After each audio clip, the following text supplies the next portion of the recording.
أشهد أن لا إله إلا الله أشهد أن محمدا عبده ورسوله اللهم صل وسلم على سيدنا وحبيبنا ومولانا محمد وعلى آله وأزواجه وذرياته وأصحابه ومن تبعهم بإحسان إلى يوم الدين اللهم علمنا ما ينفعنا وانفعنا بما علمتنا وزدنا علما يا رب العالمين. Ya Allah, ajarkanlah kami ilmu yang bermanfaat untuk kami.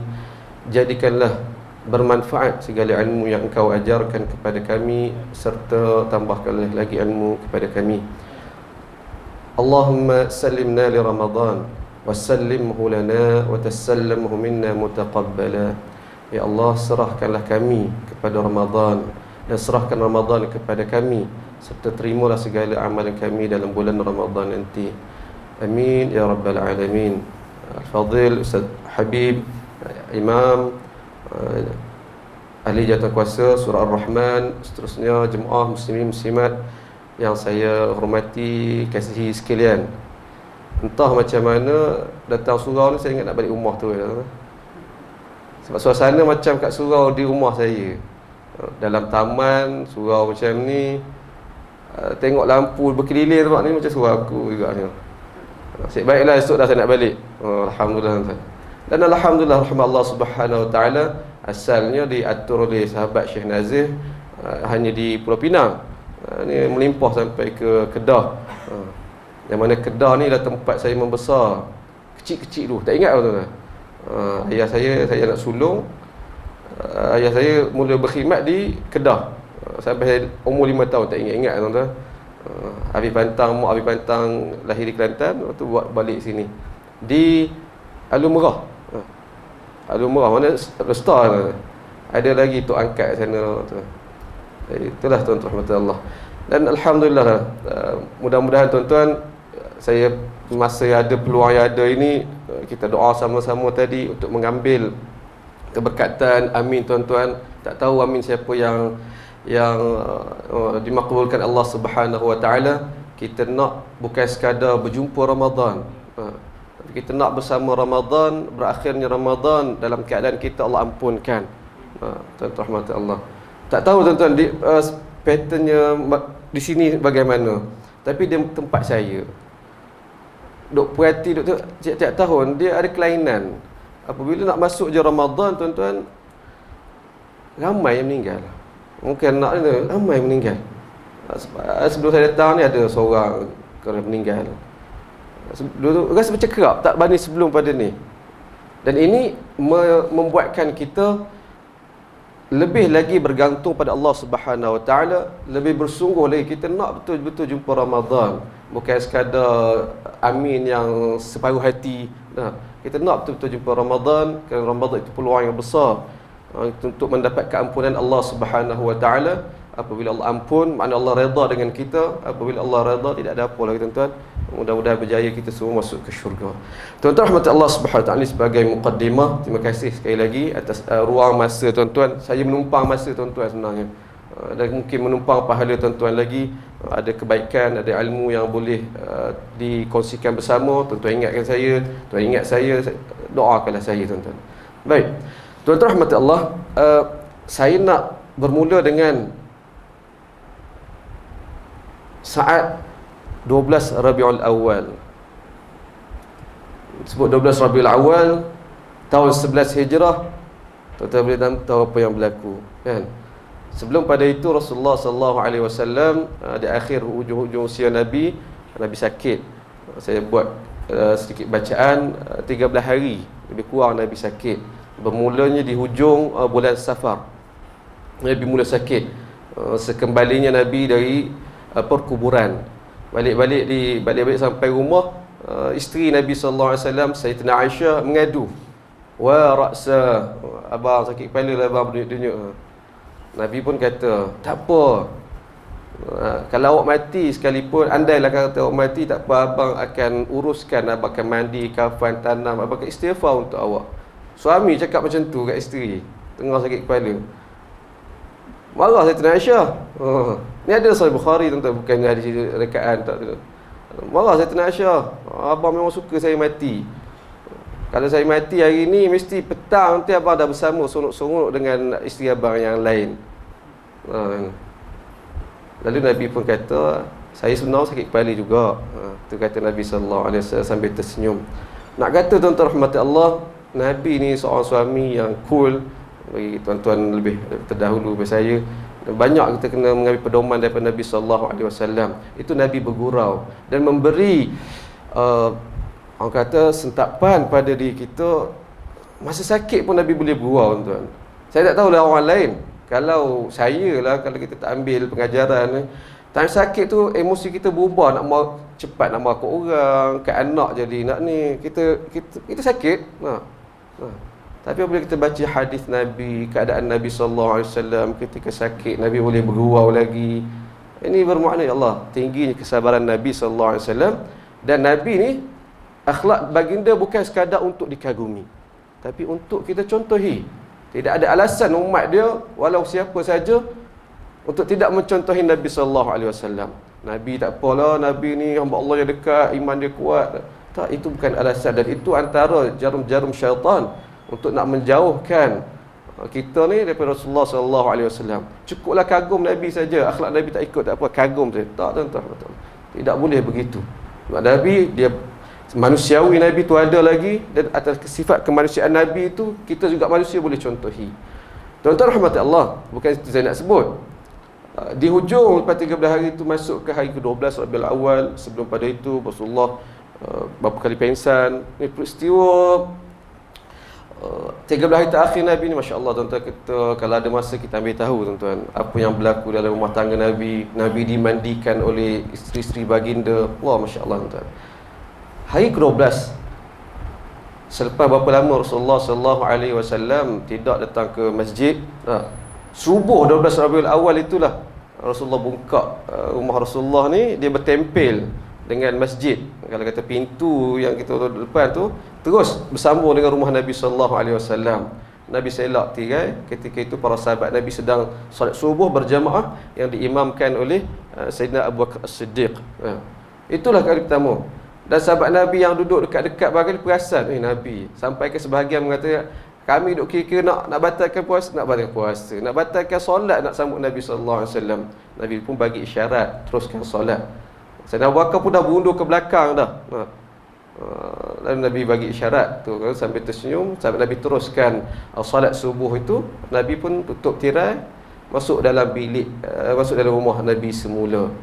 Itulah wajah Nabi SAW yang dilihat oleh sebahagian besar para sahabat Nabi buat kali terakhir. Sebab lepas pada itu tuan-tuan, 12 Rabiul Awal itu menjadi, lepas pagi itu seolah-olah Madinah ni bercahaya, berseronok tuan-tuan. Sebab itu Nabi dah sihat, Nabi dah sihat. Dan beberapa orang sahabat Nabi masuk menziarahi Nabi SAW. Antara Sayyidina Abu Bakar, dia masuk jumpa Nabi, bersembang ini. Sayyidina Abu Bakar ni Masya Allah tuan-tuan, Nabi sepanjang Nabi sakit, Nabi tak nak orang lain jadi imam kecuali Sayyidina Abu Bakar. Sayyidina Abu Bakar sahaja. Pernah sekali Sayyidina Umar ganti Nabi jadi imam, kena marah tak pasal-pasal. Ada hikmah dia. Sayyidina Abu Bakar ganti Nabi jadi imam. Pada hari itu 12 Rabiul Awal, lepas bersembang diminta izin dengan Nabi SAW. Rasulullah ini hari giliran bintu Kharijah, isteri dia yang seorang lagi, bintu Kharijah, izinkan saya nak balik ke sana. InsyaAllah tuan-tuan, mana kata lebih kurang 12 hari itu dia tak balik rumah isteri dia yang lain sebab nak jadi imam di masjid itu. Nabi izinkan balik Sayyidina Abu Bakar. Kemudian datang sahabat Nabi yang lain, antaranya Abbas dan Sayyidina Ali masuk jumpa Nabi. Abbas sepupu Nabi, Sayyidina Ali sepupu Nabi, juga menantu Nabi. Abbas pak saudara Nabi, dua-dua orang rapat ni masuk jumpa Nabi SAW, tengok Nabi ceria, Alhamdulillah. Lalu mereka keluar dari itu. Sayyidina Ali kata, Alhamdulillah Rasulullah dah ni. Tapi Sayyidina Abbas, dia tak senyum tuan. Dia kata, aku tahu bila anak-anak ataupun keturunan Bani Hashim sampai ajal dia. Daripada riak wajah tu dia beritahu. Abbas dia nampak daripada riak wajah Nabi SAW, walaupun nampak keadaan hari ini hari yang ceria, tapi dia tahu itu hari ajal Nabi yang tak lama lagi. Itu Sayyidina Abbas. Tak lama kemudian Sayyidina Umar masuk. Sayyidina Umar dan tak silap saya Mughirah bin Syu'bah, Dia masuk pula jumpa Nabi sallallahu alaihi wasallam. Ketika itu dah tengah hari, dan ketika itu giliran Sayyidina Abu Bakar dan masuk jumpa Nabi sallallahu alaihi wasallam, Nabi dah tidur. Nabi dah tidur. Ada cerita lah berlaku selepas pada tu. Sayyidina Aisyah duduk Nabi, sampai Nabi dah terlentuk di bahu Nabi, Sayyidina Aisyah. Jadi Sayyidina Abu Bakar, Sayyidina Umar masuk, tengok Nabi tidur, kata Allah, kuatnya Nabi tidur, penat sangat tu. Keluar dalam keadaan itu. Keluar dari rumah tu tuan-tuan, Mughirah bin Syu'bah kata, Rasulullah tak ada dah sebenarnya. Dalam keadaan begitu tuan-tuan, Rasulullah tak ada dah. Tapi Sayyidina Umar bin Al-Khattab dengar macam tu, dia marah, tak pasal-pasal kena marah. Kau ni engkau pun terpengaruh dengan fitnah munafik gini. Dan sungguh tuan-tuan, lepas pada itu tersebarlah beritanya Rasulullah sallallahu alaihi wasallam sudah meninggal dunia. Sekejap je gembira tuan-tuan. Pagi itu waktu duha dah tu berkumpul orang di masjid Nabi sallallahu alaihi wasallam untuk nak tahu berita sebenar ni bagaimana begini, kumpul. Orang menangisnya bagaimana semua. Dan saya nak beri perhatian kepada Sayyidina Umar bin Al-Khattab. Apabila melihat keadaan itu, dia tidak boleh terima. Tuan-tuan tahu kisah masyhur dia, sampai dia ugut. Siapa yang kata Muhammad mati, aku pancung tengkuk dia. Dia marah sangat. Muhammad tak mati. Kalau itu pun Muhammad diangkat sebentar oleh Allah Subhanahu Wa Taala sebagai Nabi Isa ibnu Maryam. Lalu lepas ni sampai masa akan turun semula. Kerana kita belum lagi, dalam bahasa mudah, belum lagi Rom dan Parsi belum lagi jatuh. Sebab Nabi sallallahu alaihi wasallam memberi gambaran, memberi impian, wawasan bahawa orang Islam ni akan mendominasi, akan menjatuhkan Rom dan Parsi.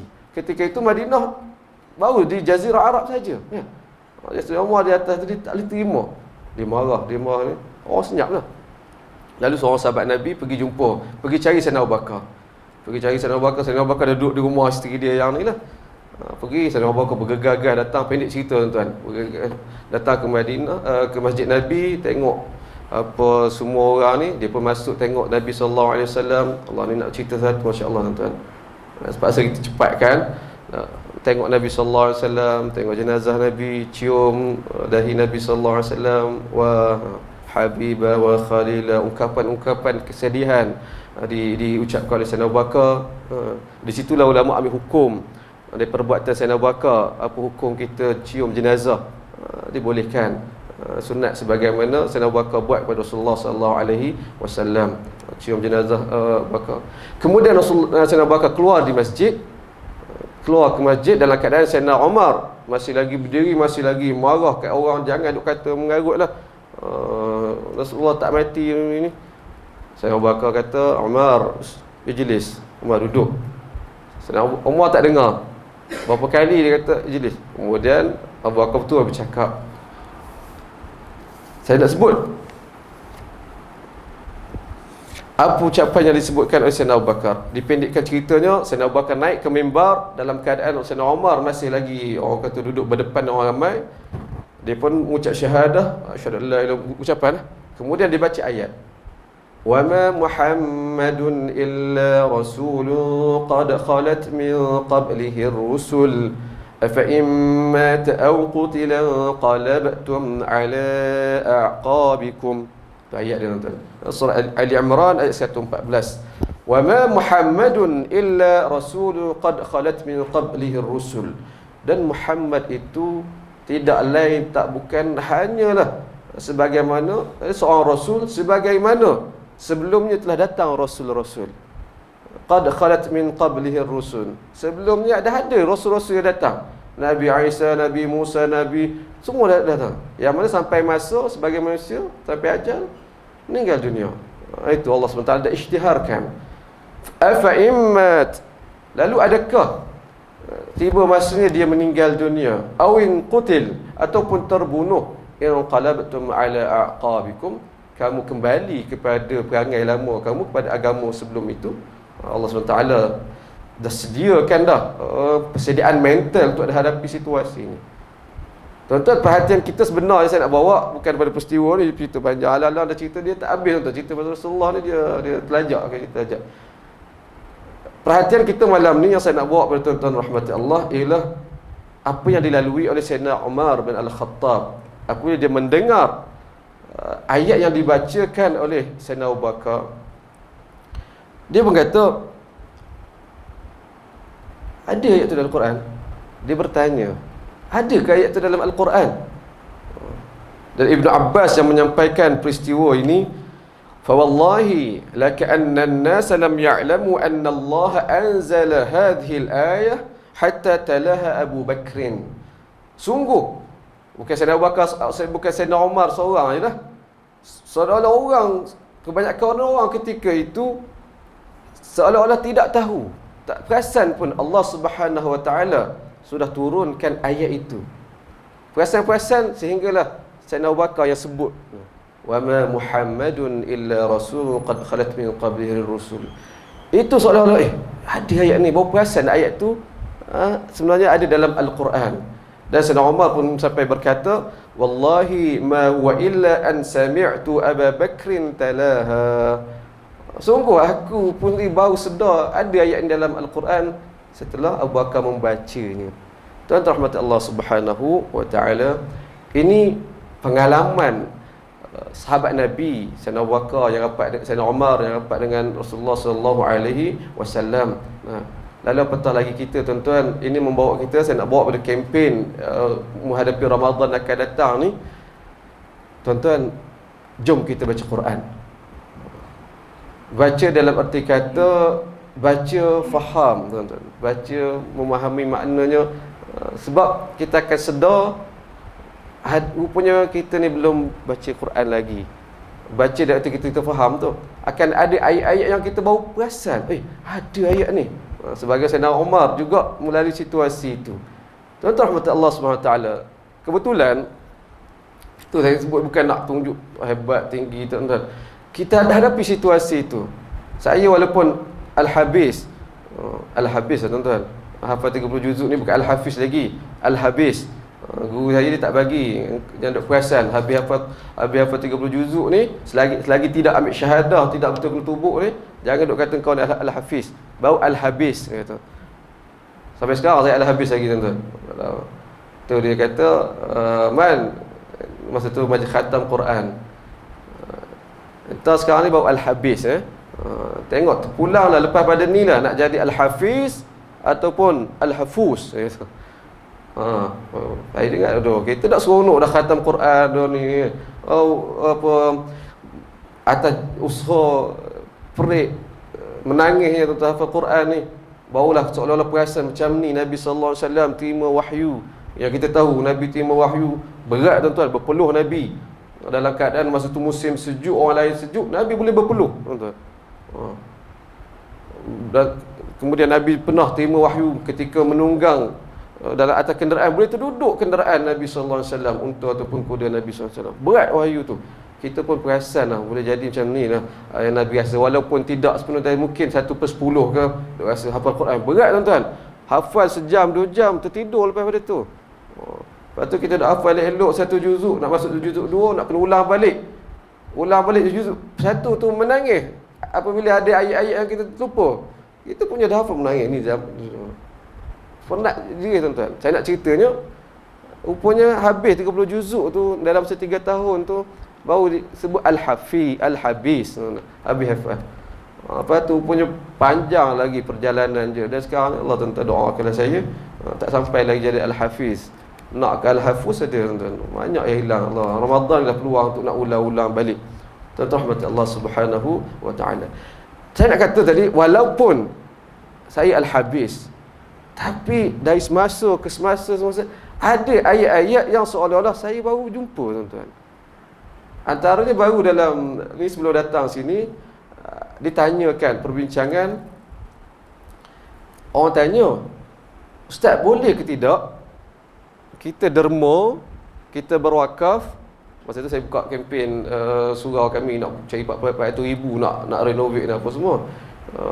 Kita pun buat ayat ni. Tapi orang tanya soalan tu, kita fikir, Allah, aku ilmu ni kurang lagi.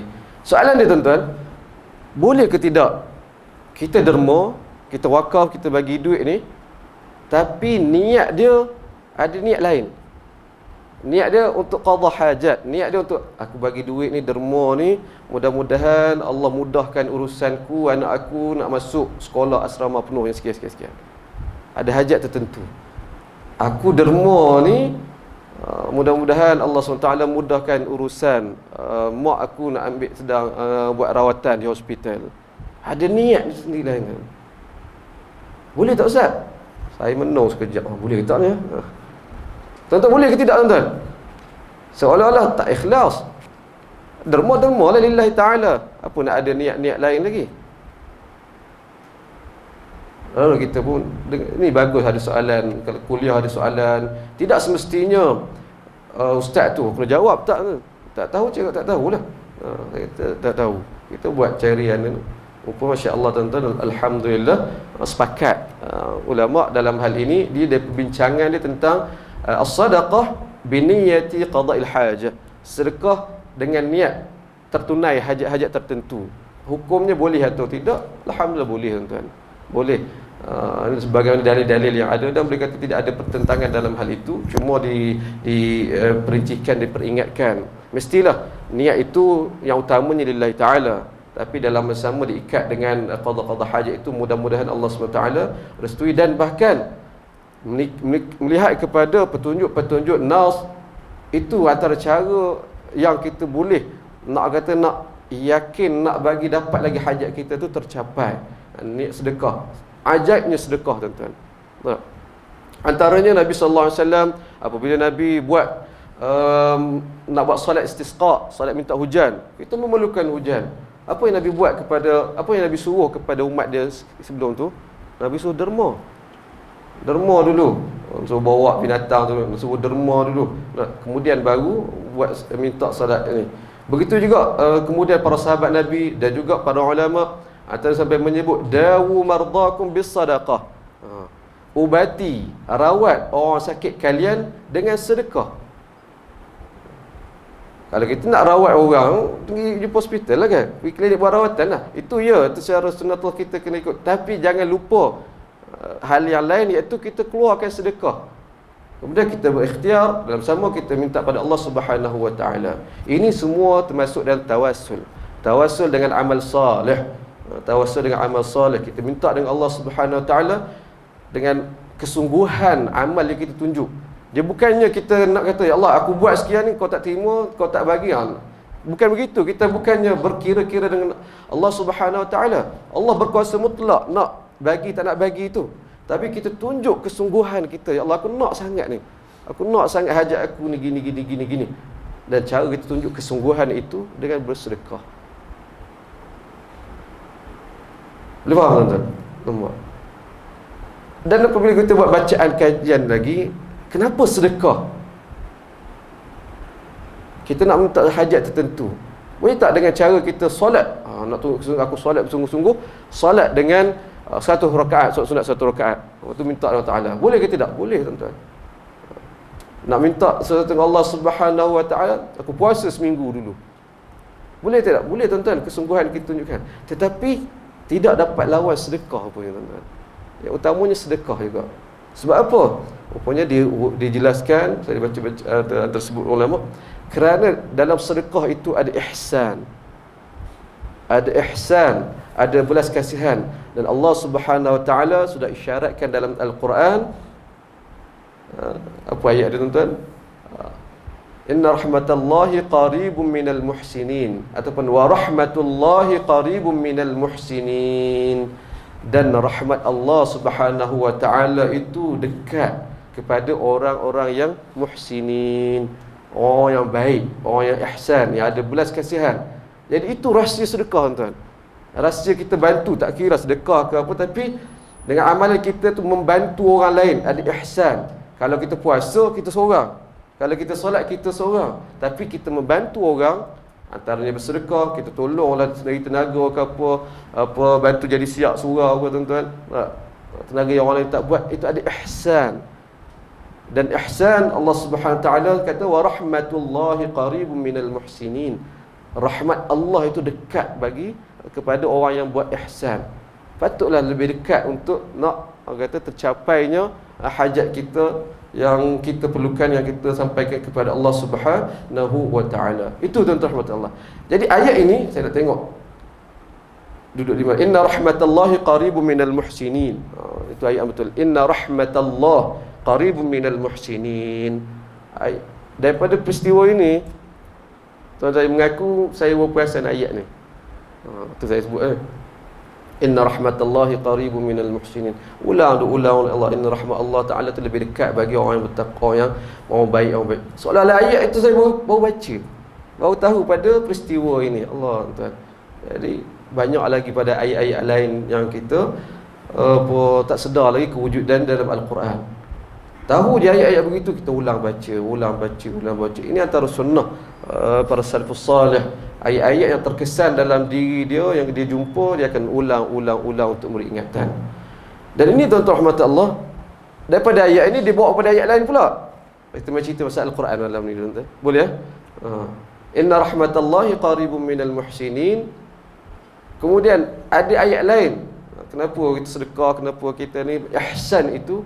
Sebab Allah Subhanahu Wa Taala dalam ayat lain surah Qasas ayat ke-77 Allah kata wa ahsin kama ahsanallahu ilaik. Wa ahsin kama ahsanallahu ilaik. Buat baik.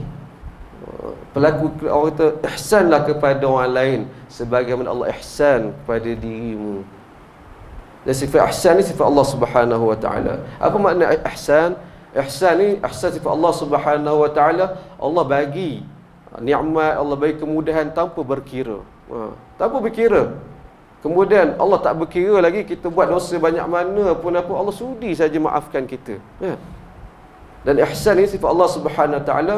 Antara kita hamba dia, kita tiru perangai Allah Subhanahu Wa Taala. Bukan nak sama kita dengan Allah, tak tuan-tuan. Siap ayat sifat-sifat Allah Ta'ala tu untuk kita ambil inspirasi, tiru tuan-tuan. Allah ihsan, kita nak Allah ihsan dengan kita, syarat dia kita ihsan pada orang lain. Begitu tuan-tuan rahmat Allah. Jadi daripada peristiwa ini, saya kata peribadi tadi, ayat datang baru tengok Allah ada ayat-ayat ini yang aku baru perasan. Inna rahmatallahi qaribun minal muhsinin dan wa ahsin kama ahsanallahu ilaik. Ya tuan-tuan rahmat Allah, mudah-mudahan kita semua jadi orang ihsan, dan mudah-mudahan Allah ihsan kepada kita lagi tuan-tuan. Kita teruskan bagi azan dulu. Lalu baik. Kita lalu untuk azan sekejap, kita sambung sikit lagi insya-Allah tuan-tuan. Baik. Bismillahirrahmanirrahim.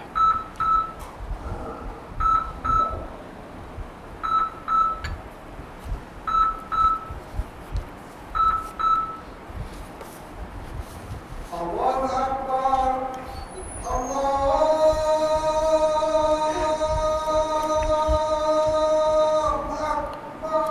Allah.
Bismillah, alhamdulillah, wassalatu wassalam ala rasulillah wa ala alihi wa sahbihi wa man wala. Alhamdulillah.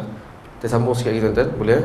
Kemudian dalam masa 10 minit sebelum kita laksanakan solat berjamaah. Tuan-tuan rahmat Allah Subhanahu wa taala. Kalau boleh kita ingat balik sepanjang kita berbincang, berbual ini daripada awal ceritanya tentang Rasulullah sebagainya. Sayyidina Umar last nak bawa tuan-tuan ialah pada kempen yang saya sebut tadi.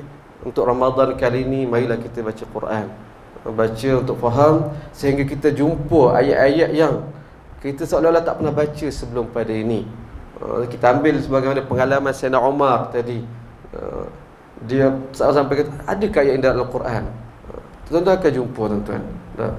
Bukannya Datuk Ustaz kita tak payahlah target hafal ni, khatam Quran Ramadan, itu teruskan tuan-tuan. Tapi kempen saya Ramadan ni biasa kita duk tumpu, kita nak buat apa sepanjang Ramadan tu kan? Nak buat habis khatam 30 juzuk, qiyamul lail tiap-tiap malam ini. Alangkah baiknya kalau Ramadan itu setiap tahun datang menjadi permulaan kepada satu amalan baik yang berterusan selepas pada Ramadan. Dan itu termasuk dengan dalam amal yang Allah Subhanahu Wa Taala suka. Ma adwamuha wa in qalla. Amalan yang paling Allah suka yang berterusan walaupun sedikit, tuan-tuan. Jadi apa amalan yang berterusan walaupun sedikit kita boleh buat? Banyak, tuan-tuan. Sedekah RM1 sehari. Jangan berhenti Ramadan saja 30 hari. Lepas itu kita teruskan. Ramadan 30 hari itu sekadar nak biasa, tadrib, nak biasakan diri. Lepas dah budayakan diri, mesra dengan diri, lepas itu kita terus, tuan-tuan. Saya nak kempen, tuan-tuan, untuk Ramadan kali ini, mungkin sebahagian tuan-tuan buat, alhamdulillah, iaitu tuan-tuan, kita mula baca Quran dengan membaca tafsir, membaca terjemahan dia paling kurang. Tidak ada alasan, bukannya Ustaz kita bukan, saya bukan Arab, pandai bahasa Arab, tak boleh. Itu semuanya tuan-tuan dia punya bukan godaan-godaan syaitan. Kita ambil dengan kadar kemampuan kita. Kita tak tahu bahasa Arab, kita baca Quran, tengok terjemahan dia. Kita akan jumpa tuan-tuan, insya-Allah tak banyak pun sedikit, tak 10 mungkin 1, tak 100 mungkin 10 ayat-ayat yang kita baru tersentap diri kita, tuan-tuan. Saya ada buat kiraan macam Nazir di tempat lain, saya ada sebut juga, nak tolong bantu tuan-tuan nak bagi nampak. Tuan-tuan, paling kurang tuan-tuan setiap hari baca Quran 1/3 muka surat saja. 1/3 muka surat, kemudian tengok tafsir dia. Apa cerita tentang dia. Masa dalam 5 minit saja, tak kurang, tak sampai pun 5 minit sehari, tuan-tuan. Ambil. Kalau kita istiqamah, tuan-tuan, insya-Allah kalau kita buat tiap-tiap hari, kita akan khatam daripada Al-Fatihah sampai An-Nas, kita buat macam tu, akan khatam dalam masa 1800 hari. Oh, lamanya Ustaz bunyi 1800 hari. Kadang ni kita sebenarnya sedar-sedar dah setahun, 2 tahun, 3 tahun kan. 1800 hari tu kalau kita nak nampak dalam bentuk tahun, tuan-tuan, dia bersamaan dengan 4 tahun 11 bulan 10 hari. 4 tahun 11 bulan 10 hari. Kita kata 5 tahun saja, tuan-tuan.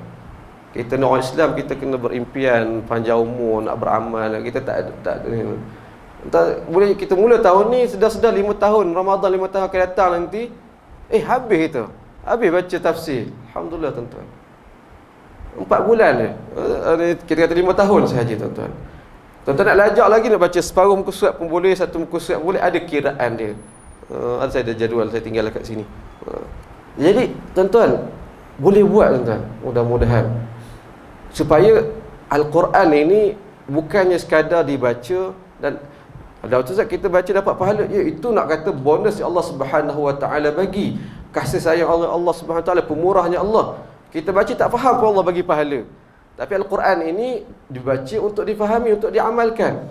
Imam Hasan Al-Basri ditegur orang zaman dia. Unzilatul Quran liyu'mal bihi. Quran ini diturunkan untuk diamalkan. Wa ra'aitun nas, dia kata, tapi aku tengok duk perhati manusia menjadikan bacaan itulah amalan. Boleh nampak, boleh faham, tuan-tuan?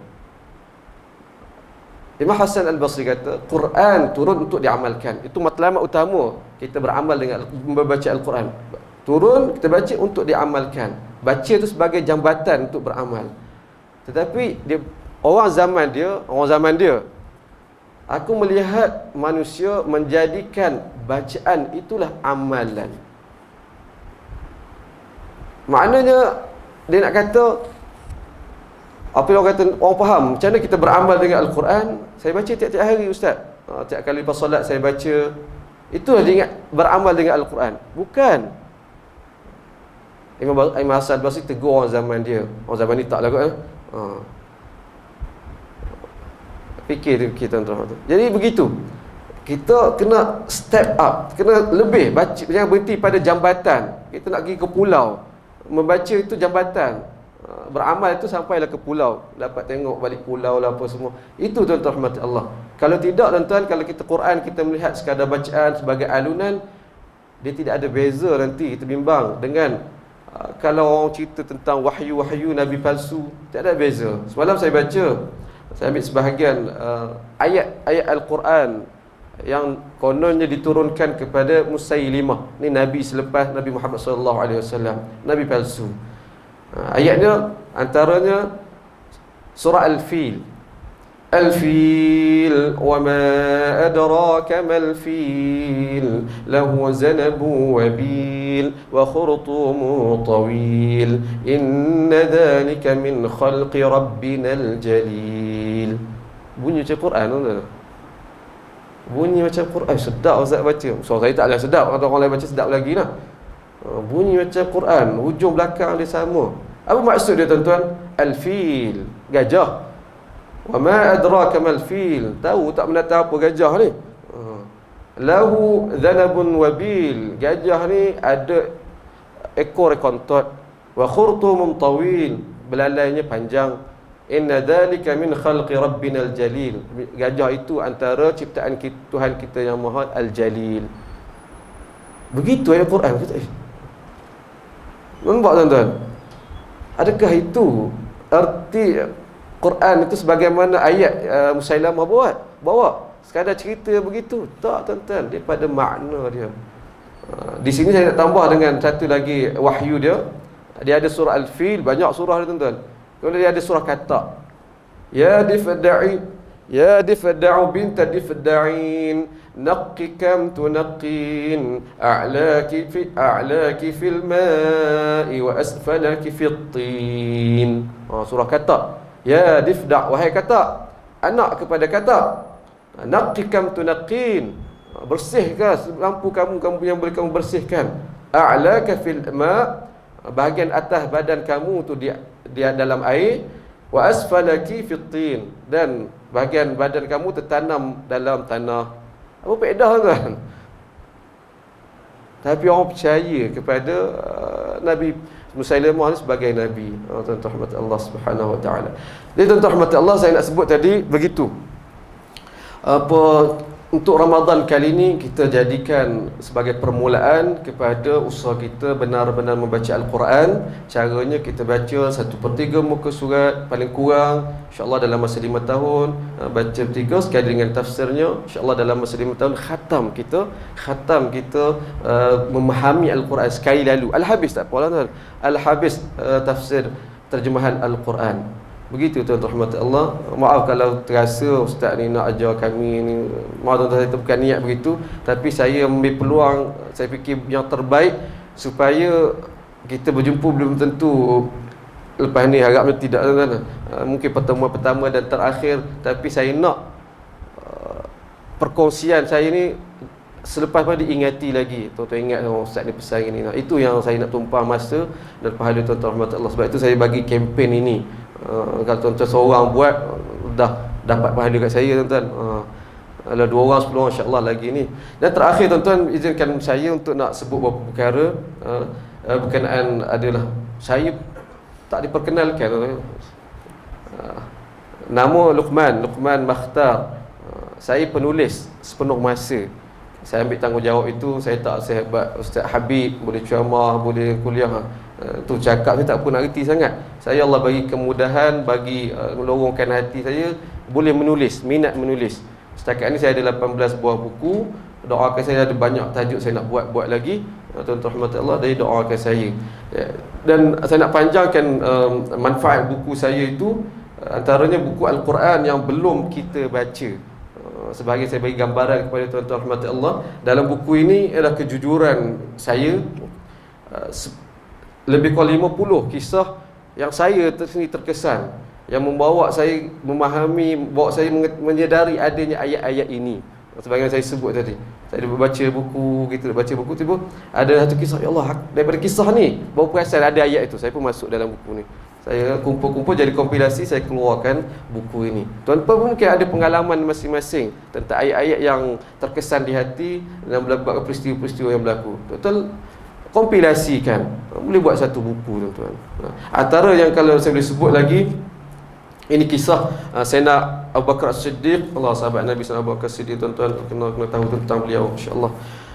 Banyak jasa pada Islam, pada kita, tuan-tuan rahmat Allah.